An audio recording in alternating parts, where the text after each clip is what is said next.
You grew up with them. Ladies and gentlemen, please welcome, are the children still here? Are the Von Trapp children going to be okay to hear what's coming next? Roark Critchlow, ladies and gentlemen.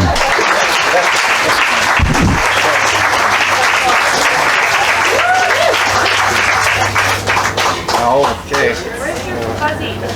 Where's my fuzzy, honey? You should know better than anybody.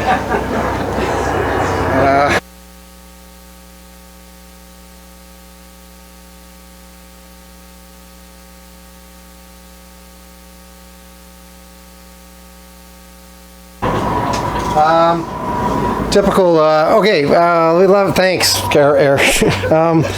Hi.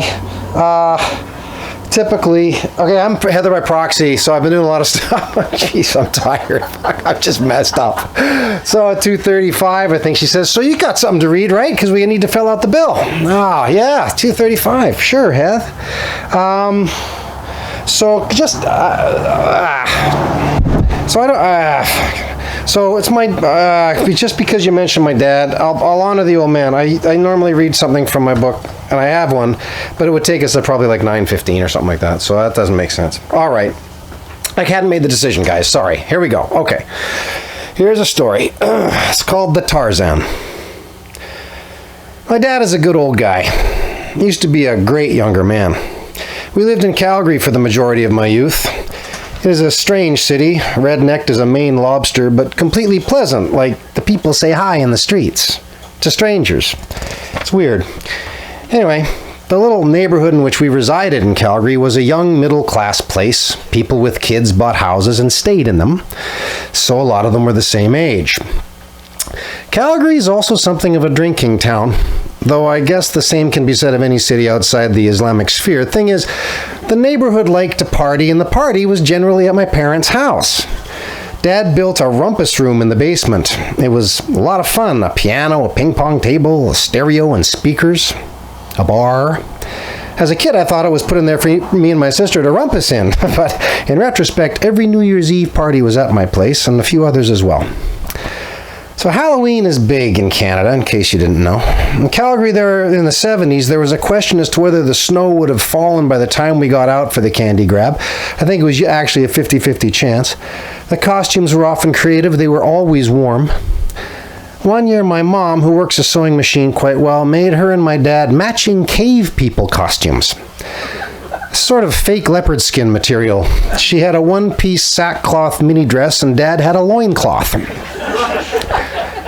They were probably a fairly compatible couple in the bedroom, I'm thinking. Not an appropriate observation, but hey. The story goes that they went out to trick-or-treat just after most of the kids had finished, hitting all their friends' houses and yelling trick-or-treat as the snow began falling. Then the story finishes with my dad prancing virtually naked from house to house a little later with a flask of brandy, his own version of a tricky treat. So I guess I come by my joie de vivre, quite honestly, which explains why I was so excited when I inherited the loincloth at age 15. Obviously, I wore it to a Halloween party or two, some other dress-up events, around the house on the odd slow Saturday. There were two other notable occasions as well. The high school in my little town was noted for its music programs, notably the big band and various jazz ensembles. I was more of a jock, but I did love the jazz, hung around with the players and played some bad piano. In my final year, they formed a jazz choir, which I joined. They needed male voices, and I love singing. It was fun, and we were okay. We did a little tour of the province. I think we played 3 schools, and I know I had the idea before we left. It was born of the blues. Mr. Grinder had us sing some standards, and then he had the band play a blues riff, and the more bold amongst us sang an improvised blues verse. My first attempt was the concert before we left on tour. I more talked or sort of rapped my verse. I had a little doggy who got run over by a car. Now my little doggy is spread out here and far. I went out to pick him up from off the street. I went out with a shovel to pick him up from off the street, and I scooped him up, but my little cup just oozed all over my feet. That was my blues verse. So that was a fairly well-spun poetic take. Anyway, I got a laugh that I wanted, which was great. This was all in concert. So I also got the urge to do something really good. That was the first stop on the tour. I think it was Swass, and I unveiled my inspiration.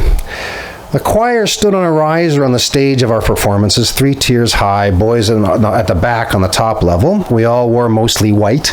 I think it was the rough dress code. The blues number was the big finish, and I had earned the final verse in the song with my show-stopping dog lament. As the person singing before me started, I jumped off the back of the riser so as to be screened from the audience, and when they called me to the mic, I strode out in my loincloth and nothing else, having been wearing it underneath my pants and shirt. There's one picture. I've seen a rough, reprinted and grainy copy of it. What it shows is Tarzan. I had hair past my shoulders and a beard. At 17, I'd hit my fighting weight already. I was like 6 foot even and 180 pounds. I played literally every sport in school. I ran the 7 kilometers up from my house to the school 3 times a week, lifted weights obsessively, and logged cedar trees illegally on the weekends for my money. With Sergei Riga, coincidentally. The early computer printout picture shows that someone snail mailed me about 10 years ago, shows a loincloth-clad ape man, this muscular, hairy-faced, and at about 3% body fat, gesticulating like a madman. The singing was done in a dialect of simian native to the silver gorillas of the Congo. And the final line... Ah, yeah, okay, right. It's been a little while, I might forget the words. So picture me virtually naked. And a lot slimmer.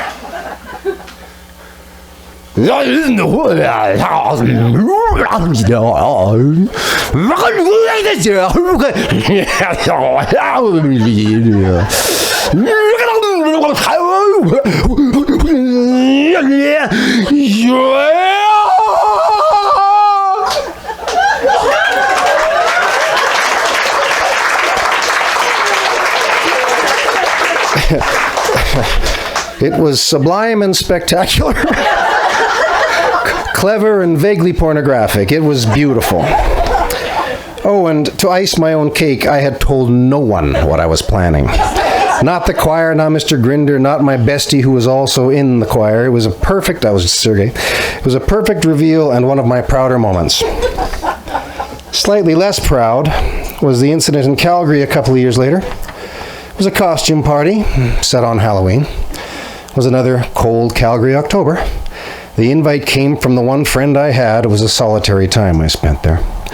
I was 20 and I was desperate for female companionship, and I was quite probably high on what was the precursor to MDMA, a far superior drug than the watered-down version the kids use today. Hey, Heather.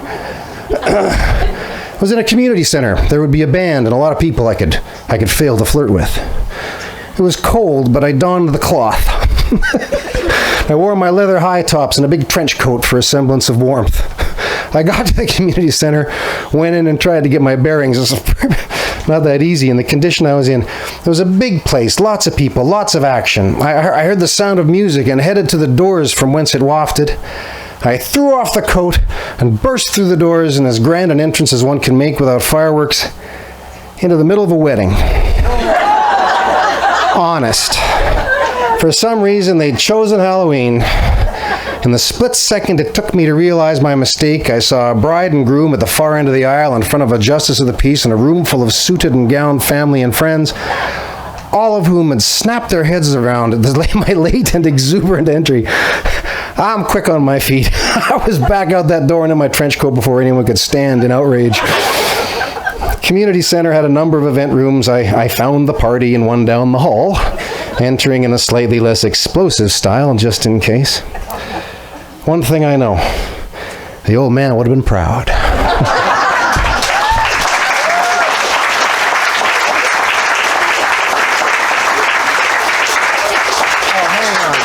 Hang on. Riga would be proud of this. I mean, George, listen, this has just been a fantastic lineup of diverse and wonderful people, and it's great to be a part of it.